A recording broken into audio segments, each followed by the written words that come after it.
yaitu dengan diawali dengan pidato pelantikan Presiden Jokowi, yaitu pemerintah akan mengajak DPR untuk menerbitkan dua undang-undang besar. Yang pertama itu UU Cipta Lapangan Kerja, yang kedua UU Pemberdayaan UMKM. Masing-masing undang-undang tersebut akan menjadi omnibus law, yaitu undang-undang yang sekaligus merevisi beberapa undang-undang.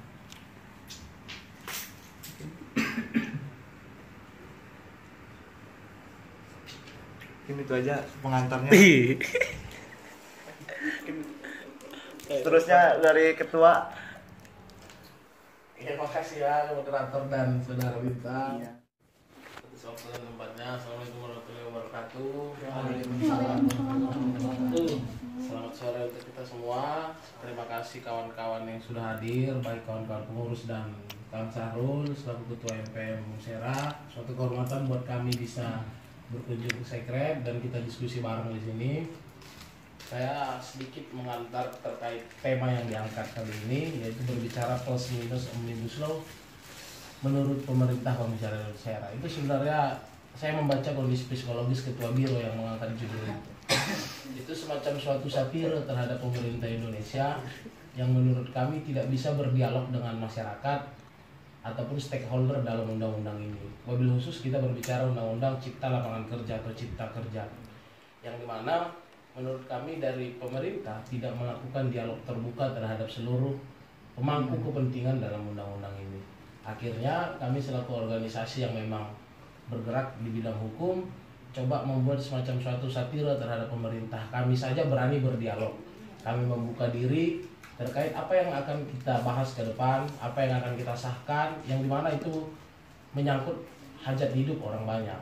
Artinya kami meminta juga terhadap para pemangku kekuasaan, khususnya pemerintah, untuk coba membuka dialog-dialog terbuka agar seluruh pihak bisa dilibatkan, agar seluruh pihak bisa menyampaikan pandangannya. Itu sedikit prolog terkait judul. Sekarang saya masuk ke apa sebenarnya omnibus law.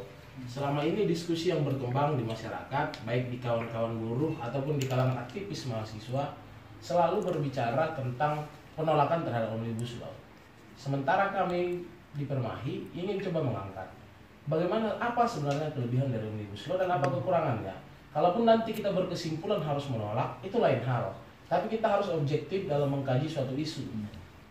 Saya mulai dari omnibus law. Berbicara omnibus law itu, omnibus itu berasal dari bahasa Latin, yang dimana pengertiannya adalah semuanya atau untuk segalanya.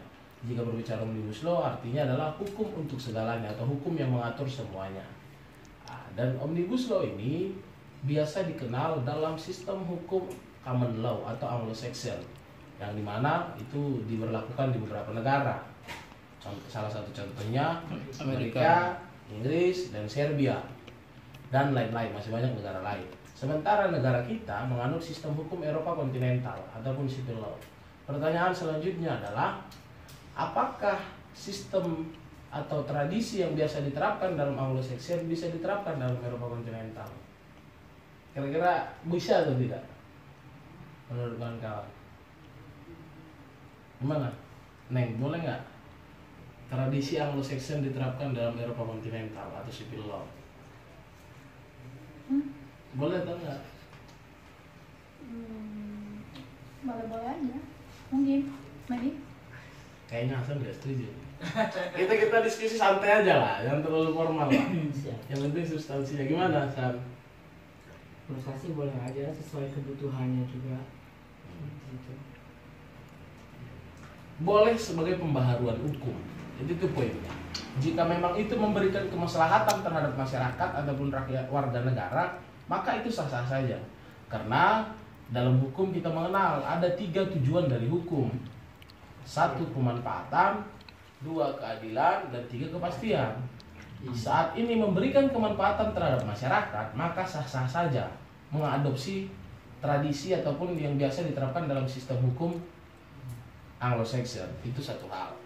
Masuk ke hal lainnya, dalam omnibus law kali ini berbicara dengan cipta lapangan kerja atau yang telah dirubah menjadi cipker, karena dikhawatirkan kalau dia jadi cipta lapangan kerja terlalu gampang dimainkan oleh aktivis mahasiswa atau aktivis sosial lainnya yang berbicara cilaka kan, jadi dirubah menjadi chipker. Itu salah satu apa ya, tindakan cepat yang menurut saya pribadi norak kan begitu.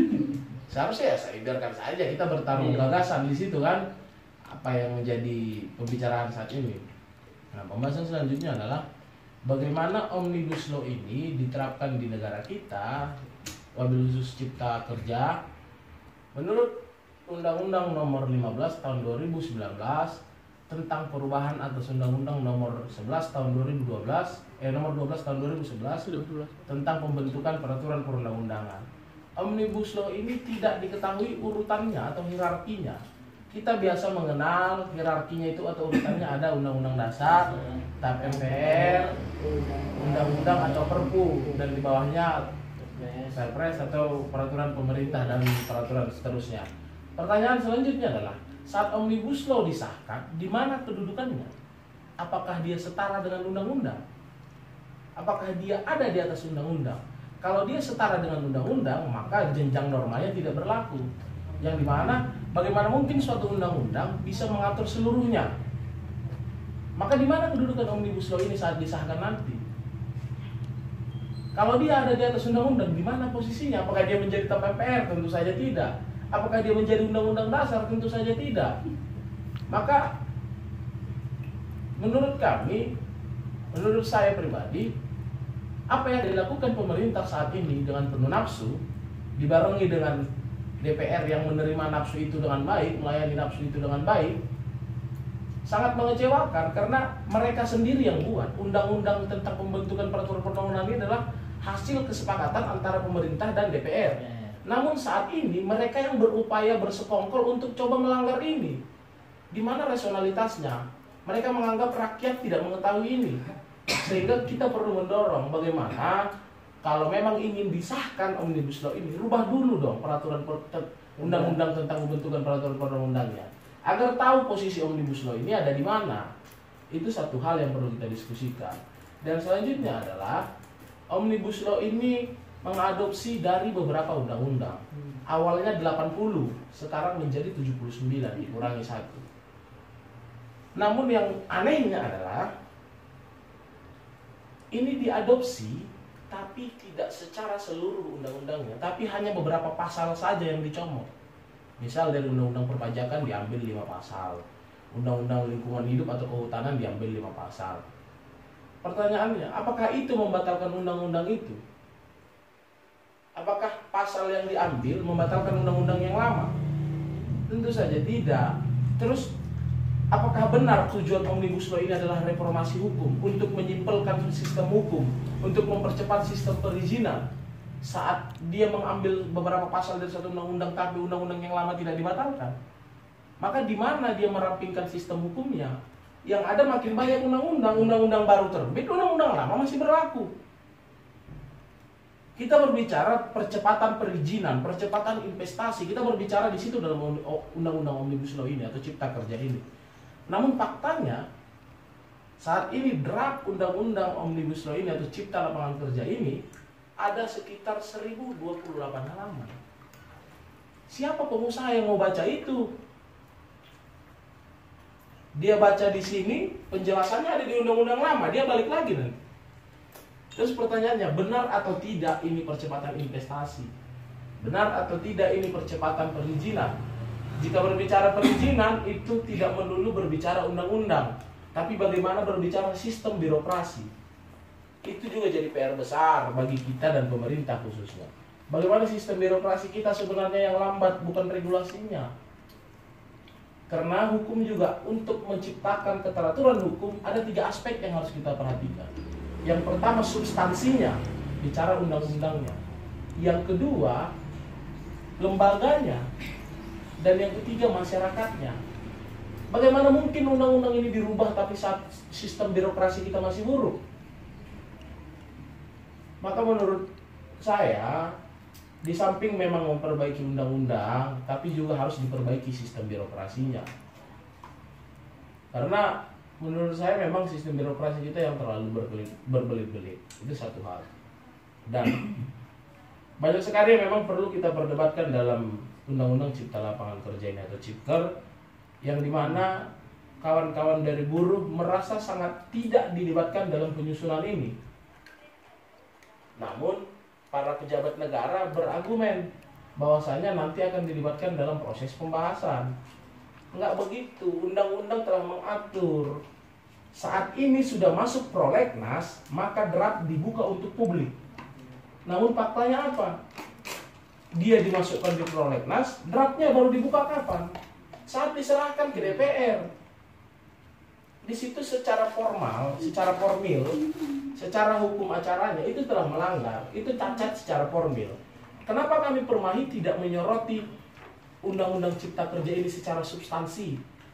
Karena saat tata caranya saja salah, kita tidak perlu lagi bicara substansi isinya, kontennya kita tidak perlu bicarakan. Karena dia telah batal demi hukum. Karena dia tidak sesuai dengan ketentuan yang diatur. Sehingga saat kalaupun itu dipaksakan sekarang, ada dua kemungkinan. Ada dua kemungkinan. Kalau memang mau dipaksakan itu tetap diberlakukan. Satu, disahkan, kita anggap saja itu batal demi hukum. Karena tidak sesuai dengan Undang-Undang nomor 15 tadi, tahun 2019. Dia tidak sesuai dengan prosedur atau tata cara pembentukan peraturan perundang-undangan, maka dia batal demi hukum. Yang kedua, jika memang pemerintah penuh nafsu dalam melaksanakan ini, rubah dulu Undang-Undang nomor 15 tahun 2019-nya. Tentukan dulu jenjang normanya. Undang-undang ini ada di mana posisinya? Cipker ini ada di mana? Jangan sampai nanti ada kekosongan hukum yang timbul, sehingga membuatkan kebingungan dalam pelaksanaan undang-undang ini sendiri. Itu satu hal. Mungkin itu saja pengantar dari saya. Saya harap nanti banyak sekali perdebatan-perdebatan ataupun sharing-sharing pemikiran yang timbul dalam diskusi kita. Saya hanya mengantar saja dari perspektif ilmu pembentukan peraturan perundang-undangan. Jika memang nanti kawan-kawan ingin mengelaborasi lebih jauh terkait konten ataupun substansi dari pasal-pasal undang-undang ini, silahkan kita sharing diskusi. Kalau saya lebih kepada itu, karena saat tata caranya tidak sesuai, maka hasilnya batal demi hukum. Saat tata caranya tidak sesuai dengan pembentukan peraturan perundang-undangan, maka undang-undang yang dihasilkan batal demi hukum. Saya yakin begitu Omnibus Law ini disahkan tanpa merubah undang-undang yang sebelumnya atau tata cara pembentukan peraturan perundang-undangan, 1 menit setelah itu, setelah nomor registrasinya ada, nomornya ada, dan dimasukkan dalam berita lembaran harian negara, diuji ke MK, pasti itu batal. Pasti itu dibatalkan undang-undang, karena tidak sesuai dengan tata cara pembentukannya. Mungkin itu pengantar dari saya. Kita selanjutnya kita sharing diskusi, apapun yang ingin ditanyakan silahkan, nanti akan dijawab dengan baik oleh Bintang. Nanti bisa ditambahkan oleh Juhal. Begitu saja. Terima kasih. Dan jika ada tadi penjelasan-penjelasan yang kurang jelas, kita diskusikan selanjutnya. Assalamualaikum warahmatullahi wabarakatuh. Saya serahkan ke moderator.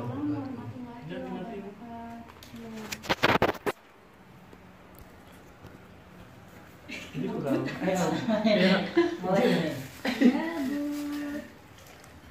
Ya, apa ada argumen lain tentang isu yang kita bahas ini? Atau diskusi lah. Diskusi polemiknya. Siapa yang jerebut tapi itu? Ayo, Bang, semua ingin ditanya nanti dijawab dengan baik oleh Bintang. Kita diskusi ya mengenai jadi sangat baiklah apa yang disampaikan Bang Tulus ini mengenai Omnibus Law. Dari mulai sisi hukum bagaimana dan berdasarkan kepentingan pemerintah saat ini, kenapa sih mempercepat Omnibus Law itu ya? Karena satu, percepatan ekonomi itu ya kan, karena melihat kondisi negara ini ternyata pertumbuhan ekonomi hanya 5%. Cuman secara perundang-undangannya tadi sudah dijelaskan oleh Bang Tulus, memang cacat formil ya. Nah, kalau misalkan hal yang seperti itu diabaikan oleh pemerintah, lagi-lagi pemerintah ini kekuasaannya secara politik, bukan dia bertanggung jawab perannya kepada masyarakat. Jadi itu di Indonesia ini birokrasinya masih kenceng peran kekuasaan dalam politiknya itu. Dan yang kedua, melihat Omnibus Law ini ternyata Presiden Jokowi dalam momentum ke masa kekuasaannya ketika periode pertama, ternyata ekonomi kita mandek, hanya sebatas 5%. Ditambah lagi perang dagang, globalisasi dan MEA saat ini yang belum terselesaikan oleh pemerintah, gitu kan. Jadi adanya Omnibus Law ini, pemerintah hadir untuk mempercepat investasinya. Ya saya berdiskusi, ya bicara yang seperti ini aja gitu. Misalkan kita sharing-sharing aja lah, ya semoga menambah pengetahuan lah. Karena mempercepat investasi, oleh karena itu menciptakan lapangan kerja, bukan seperti itu. Yang jadi pertanyaan adalah, apakah Omnibus Law ini undang-undangnya bakal menyelesaikan semuanya permasalahan? Tentu tidak. Pasti ada permasalahan yang lain dihadapi oleh bangsa ini, terutama keadilan buruh. Kalau segi hukum pasti tahu lah, membahas kecatatan dalam undang-undang tersebut. Anehnya kalau misalkan 100 hari harus diselesaikan, kenapa ini poinnya sampai 1028? Ini siapa yang mengajarkan ini? Dia orang mana, superhuman atau apa gitu kan? Itu harusnya dibahas secara jangka lama gitu, gak mungkin 100 hari gitu ya. Kalau misalkan Omnibus Law ini berlaku, otomatis perda-perda kemarin yang dibuat oleh pemerintah provinsi, artinya buang-buang waktu selama dia mengerjakan undang-undang tentang perizinan usaha segala macam di daerahnya masing-masing.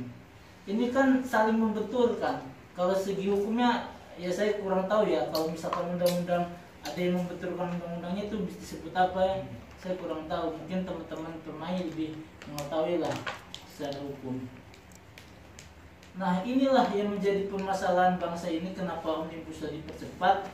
Kalau misalkan tidak dipercepat juga, kita harus mencari solusi lah untuk menyelesaikan ini. Kalau mengenai pembahasan, tentu hari ini DPR RI sedang reses, dan dia reses itu aspirasi lah terkait RUU ini. Nah tugas kita sebagai mahasiswa jangan sampai kecolongan sama seperti RUU KPK kemarin. Kita mahasiswa juga harus peka mengenai RUU Omnibus Law ini dan banyak membacanya. Mungkin itu saja, bisa ditambahkan untuk teman-teman dari Permai. Ya, terima kasih Kang Sahrul. Selanjutnya ada yang mau menambahkan pandangan?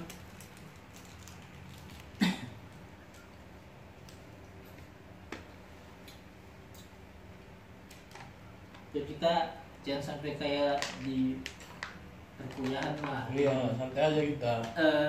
Dosen itu mendominasi pembicaraan, kita hanya mendengar. Apabila kita ribut, dosennya marah-marah. Iya, kalau di sini kita ribut bareng. Iya. Kalau di kelas mah kita ribut, dosennya pundung nanti kan. Iya. Kalau di sini mah kita saling berbagi aja lah. Dia pengennya didengar dosen, tapi tidak mau mendengar. Betul. Gitu kan. Iya. Di sini kita berbagi pengalaman lah, ide gagasan. Karena melihat Omnibus Law ini saya juga perlu tahu banyak gitu tuh. Yang saya lihat kan hanya buruh aja, terus kepastian buruh ini honorer atau tidak, atau dipecatnya seenak mungkin oleh perusahaan gitu tuh. Jadi pekerja kita yang kena masalah Omnibus Law ini. Kalau saya baca di Instagram ya. Betul. Ayo, siapa lagi Ul? Kalau dari saya sih tentang Omnibus Law ini seharusnya sih ya memang harus ada kejelasan gitu dari Omnibus Law-nya ini yang mau dibentuk ya. Kalau ngambil dari pasal-pasal yang sebelumnya itu kan harus jelas gitu. Jadi nggak bisa kita ngambil beberapa pasal tapi yang seluruhnya nggak dihapuskan gitu kan, karena kan kita juga harus pahami gitu, kalau sudah ada undang-undang yang baru artinya undang-undang yang lama harus dikesampingkan gitu. Lex. Ya, lex superiori, Yang baru mengesampingkan yang lama. lex priori di liga, Yang baru mengesampingkan yang lama. Lex posteriori. lex posteriori derogat, lex priori inferiori. Beda. Ini sedikit menjawab tadi ya apa yang disampaikan Kang Sarul tadi. Gimana kalau suatu undang-undang bertabrakan berkaitan dengan perda dan Iya. undang-undang? Dalam hukum kita mengenal asas lex superiori derogat lex inferiori. Artinya undang-undang yang lebih rendah tidak boleh bertentangan dengan undang-undang di atasnya. Saat perda bertentangan dengan undang-undang, maka perda itu batal demi hukum. Iya. Batal demi hukum. Jadi perdanya batal ya? Perdanya batal karena menganut asas itu tadi. Itu yang satu hal. Cuman begini, saya ingin menambahkan sedikit lagi. Yang menjadi polemik saat ini adalah pemerintah selalu mengatakan telah melakukan sosialisasi terhadap masyarakat. Ada dua hal yang berbeda secara fundamental berbicara tentang sosialisasi dan partisipasi. Iya. Sosialisasi itu kalau undang-undangnya sudah disahkan, disosialisasikan. Sementara partisipasi itu saat penyusunan masyarakat dilibatkan aspirasinya. Itu yang menurut saya tidak dilakukan oleh pemerintah saat ini. Bagaimana tidak melibatkan partisipasi masyarakat? Mereka selalu berbicara, kami sudah datang ke kampus-kampus. Kampus mana yang mereka datangi? Kampus kan bukan terhenti di kampus-kampus besar saja. Setahu saya ke Serang belum pernah ada yang menyampaikan itu.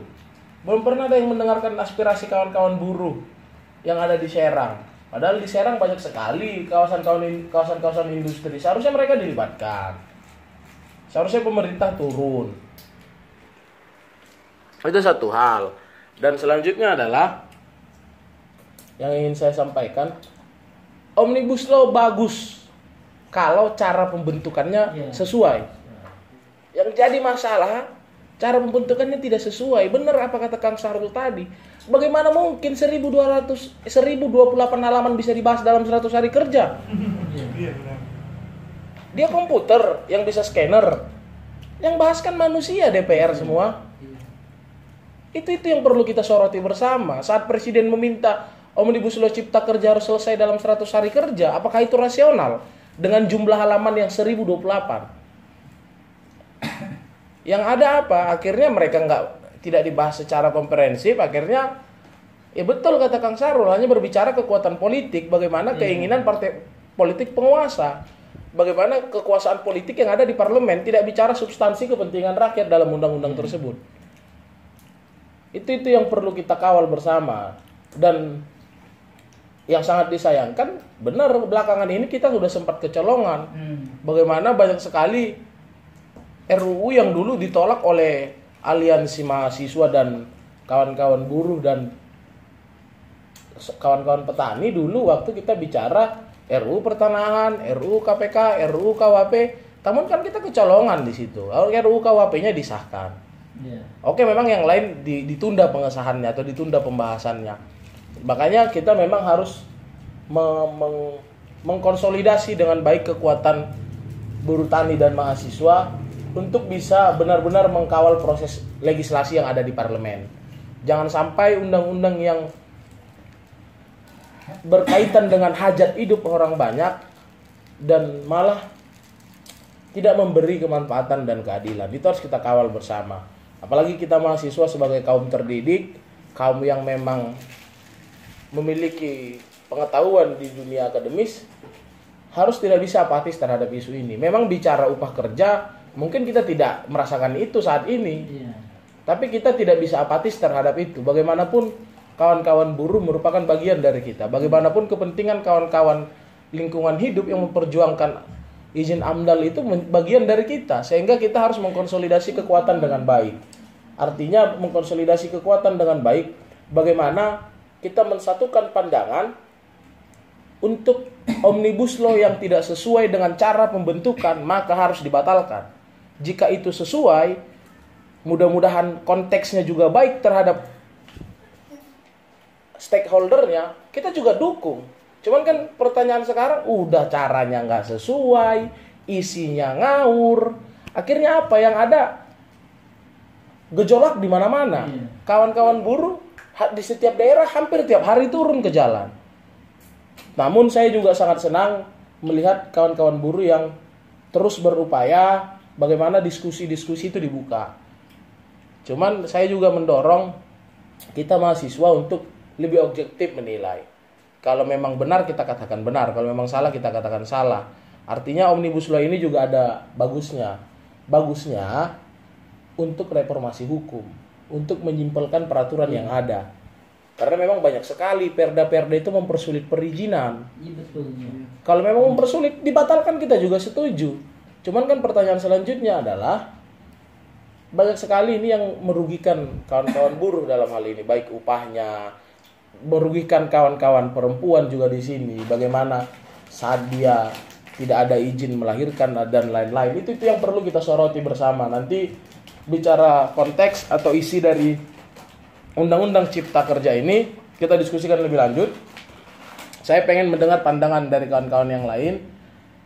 Apa yang menjadi concern kawan-kawan? Kalau Kang Sahrul tadi kan berbicara terkait percepatan pertumbuhan ekonomi yang memang dalam satu periodenya dulu pemerintah Jokowi JK itu tidak tercapai, stagnan di angka 5%. Stagnan di angka 5%. Makanya saya ingin dengar pendapat kawan-kawan yang lain dari perspektif mana kawan-kawan menyoroti agar kita kaya akan khazanah. Kalau saya tadi kan menghantarnya dengan pembentukan peraturan undang-undangnya.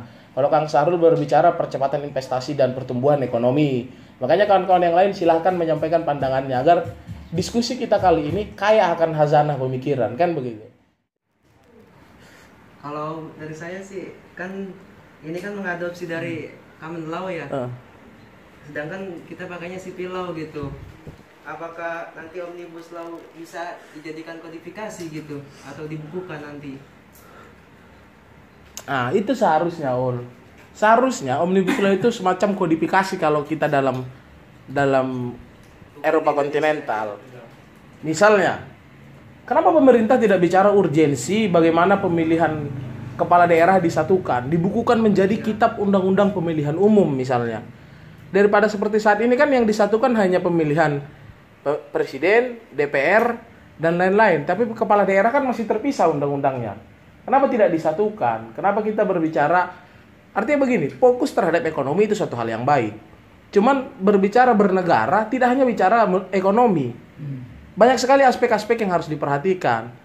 Kalau di Anglo-Saxon dikenal Omnibus Law, kalau di Eropa kontinental biasanya sebut kodifikasi. Sehingga walaupun kita pakai istilah Omnibus Law, jika memang bermanfaat nggak masalah sebenarnya. Tapi kan yang jadi masalah sekarang udah nyomot dari Anglo-Saxon, caranya nggak bener, isinya ditentang, terus apa yang mau kita nilai? Apa yang perlu kita apresiasi terhadap Undang-Undang Cipta Lapangan Kerja ini? Jadi sah-sah saja kalaupun mau diterapkan. Cuman pertanyaannya adalah apakah itu bermanfaat atau tidak? Itu. Kalau kita berkaca terhadap undang-undang yang berlaku sekarang, belum jelas kedudukannya. Apakah dia setara dengan undang-undang? Tentu saja tidak. Bagaimana mungkin suatu undang-undang mengatur segalanya? Apakah dia di atas undang-undang? Di mana posisinya? Tap MPR tentu saja tidak. Undang-undang dasar? Oh tentu saja tidak, karena dia bukan staf fundamental norm. PP?